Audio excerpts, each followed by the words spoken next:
সময় স্বল্পতা, সবাইকে সালাম, আসসালাম আলাইকুম। এক মিনিট শেষ করব।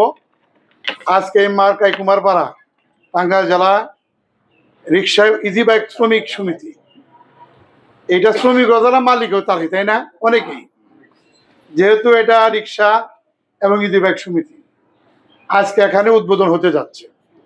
এটা দীর্ঘদিন যে কোনো কারণে হোক বন্ধ ছিল, পুনরায় চালু হচ্ছে। শ্রমিকের স্বার্থ আগে দেখতে হবে, শ্রমিকরাও ঐক্যবদ্ধ থাকতে হবে। এর ইতিমধ্যে আমাদের বক্তব্য দিল জরকা, তুমি ভর্তি হয়েছো নাকি? জরকা একটা সমস্যা, সেই সমস্যার কারণে কিন্তু আজকে ওখানে শ্রমিক সংগঠন সৃষ্টি হয়েছে। সেখানকার প্রধান উপদেষ্টা আমি নিজেই। সেখানে কেন সৃষ্টি হয়েছে? যে ওখানে অন্য মানুষ গাড়ি রাখতে দেয় না, কলেজ কিন্তু গাড়ি রাখতে দেয় না, আর গাড়ি রাখতে দেওয়া যানজটের কারণেই রাখতে দেয় না। বিদায়ী আমরা সেদিন পিউনের সাথে পরামর্শ করি, ঐক্যবদ্ধ হয়ে একটা সমিতি প্রতিষ্ঠিত হয়েছে।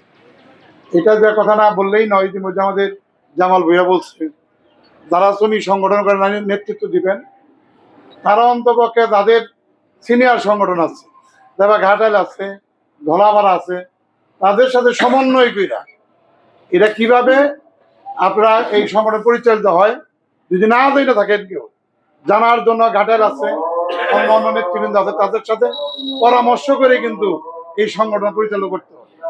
এমন কোনো কাজ করা যাবে না যে আপনার সংগঠন আছে এটার নামে চাঁদাবাদি শুরু হয়ে গেছে, একটা মামলা মোকদ্দমা সৃষ্টি হয়ে গেছে, এগুলা যাতে না। শ্রমিকের টাকা শ্রমিক দিবে, স্বাভাবিক। ইতিমধ্যেই আমরা জানেন যে আমরা 20 টাকা করে একটা টোকেনের সিস্টেমে আমরা সরকার একটা অফিস নিচ্ছে, সেখান থেকে তারা প্রতিষ্ঠিত করে অটোমেটিক সেটা চালু করে দিচ্ছে। কাজে করতে আমরা নিয়ম কানুনের মধ্যে থাকতে চাই, অন্যায় কারোর কাছে করতে চাই না, তাই না?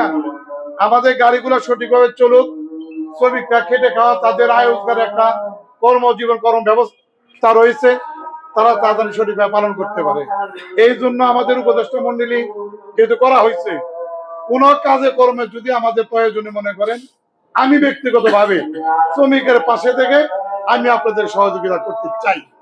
এই কারণে করতে চাই, আমি একজন শ্রমিক বান্ধব মানুষ হিসেবে, যেহেতু আমি নেতৃত্ব দিই বাংলাদেশ জাতীয় দলের একজন কর্মী হিসাবে, আমার নেতা জনাব লুৎফর আজহার সাহেব, মাননীয় সংসদ সদস্য, সরকারি ভাবে যদি কোনোদিন কোনো সহযোগিতা শ্রমিক ইউনিয়নে আসে, তার আগে মা করে আপনারা পাবেন, এইটুকু প্রতিশ্রুতি আমি আপনার মাঝে দিতে পারি। এই কথা বলেই শুধু এইটুকু বলবো যে আমরা এই শ্রমিক ঐক্য জিন্দাবাদ যে কথাটা বললেন, আমাদের নেতা লুৎফর আজহার সাহেব, আপনারা জানেন উনি একজন শ্রমিক বান্ধব মানুষ।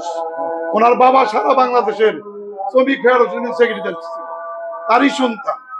যেহেতু এখানে আমরা সরকারি ভাবে যদি কোনো অনুদান শ্রমিকদের মাঝে আসে, আপনারা সেটা উপভোগ করেন, পাবেন, এইটুকু আশাবাদ ব্যক্ত করে আপনারা ভালো থাকবেন, সুন্দর থাকেন কথা বলেই আমি আমার কথা শেষ করছি। আসসালামু আলাইকুম।